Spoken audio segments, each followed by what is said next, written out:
Why are Black women so argumentative?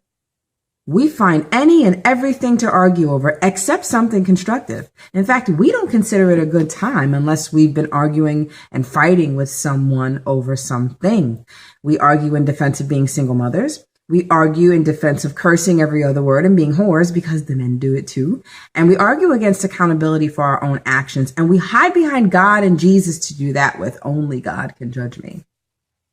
They define themselves by conflict and not by who they're building with. You'll find one or a whole generation of Black females fighting and holding grudges in any Black family in America. 14 years ago, my grandfather was in the hospital dying. All of his children came to the hospital, 6 men and 2 women, and they were in the corridor discussing his care. And it was the 2 females that got into an argument over my grandfather's care. And that devolved into an argument over who was his favorite daughter. And they haven't been speaking since. There's a TV show I watched called Boardwalk Empire. And on the show in, I believe, season 3, there is this ultra violent gangster named Gyp Rosetti. And it's said that he's so mean that he can find the insult in a bouquet of roses. That pretty well describes the average Black female today. And the sad part is we're proud of this. We're proud to be loud and argumentative and rude and turn around and call that foolishness a strength. And then when nobody wants to argue with us anymore, we'll yell, "You can't handle a strong Black woman." This isn't just a cultural quirk. This illustrates a fundamental difference between the way Black women handle conflict and the way the rest of the world does. No matter how inappropriate or petty the issue, we will find a reason to fight. And if she can't find one, she'll make one. Even if she knows what she's going to see she's not going to like, she'll go there anyway just to argue with people over their opinions. Go to any social media, Facebook, Twitter, Instagram. You'll find a Black female arbitrarily arguing with people that she does not know just because they're opinions. And the goal is never to come to a resolution. The goal is to just vent this never-ending cauldron of hate and anger and rage that's inside of her. I want you to take a look at something. I want you to watch this clip. It's a clip of an interaction between LeBron James and Mario Chalmers, also known as Rio. And I'll be right back. Argument earlier, frustrated over some defense. James really got in his face. But then a short time after this argument, Rio, that's what they call Mario Chalmers. I was wrong, my bad. That's great leadership. I tell you, when we talked about LeBron being a great teammate, I mean, obviously this guy is the king. And for him to look at that in that situation and say, I was wrong, speaks volumes to his teammates and his coaches. As a woman, I understood that clip to be a demonstration of Black male leadership.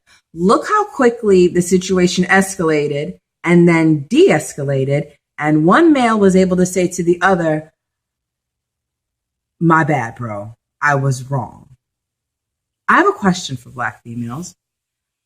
When is the last time you sat down, admitted you were wrong, and closed your mouth?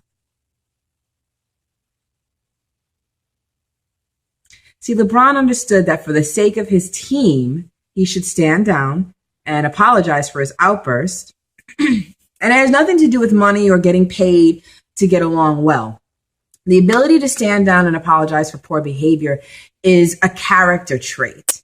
That is not something that comes with money. You have that or you don't. There are plenty of people with money who act stupidly. Black women as a whole, we do not lack the character to stand down, even when it's destroying our team. You continue to fight and yell and argue to our detriment. And your arguments are so misguided and backwards and downright stupid that Black men are openly discussing other races of women to build with. I know what someone's going to say. You're tearing Black women down. Now, what's your solutions? The solution is be quiet. The solution is close your mouth. The solution is stop arguing, stop fighting, let go of your anger, and be quiet. If you spent less time talking and actually listening to what the men are saying, you'd peep game. Because they're not telling you what they exactly want you to do, but they're telling you what they'd expect from you as a woman. And you're too busy being a hate monger and a brat to absorb it. Black men in general are tired of us. This argumentative thing you've got going, which, by the way, you don't pull with white men, is pushing black men away from you, and it's not getting you anywhere. This is one of the reasons we got a race full of baby mamas, and 50% of black women have herpes and no husband. At this point, black men are just tolerating us. They love us. They want to produce black families. But let's be honest, we've been overrun by hood rat slut culture. And as a whole, we are an undesirable group of women. My question is, why? Why are you so angry? What makes you so uptight you can't let anything go? Everything you see, everything you don't like, you have to comment, you have to go ballistic. Why? If you see a comment online you don't like, you flip out on that person and everyone who agrees with them. The problem is you don't like yourself. We have the lowest self-esteem as a group. And the sad part is a lot of us have no purpose because we don't even know why we were born. How many black children do you know that were born for a reason other than mom got knocked up and didn't abort me?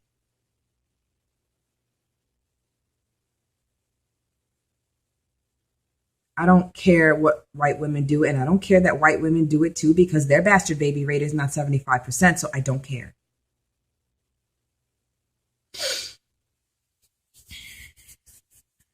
We wander through life aimlessly. We have no direction, no legacy, no wealth, no decent maternal figure to teach us decorum or how to be sexually responsible, and no parents to leave us anything. With no point and no direction, we have all the time in the world to sit on the internet and argue and yell and scream and go on an hours-long tirade with people we disagree with. You only get one life. Why would you spend it arguing?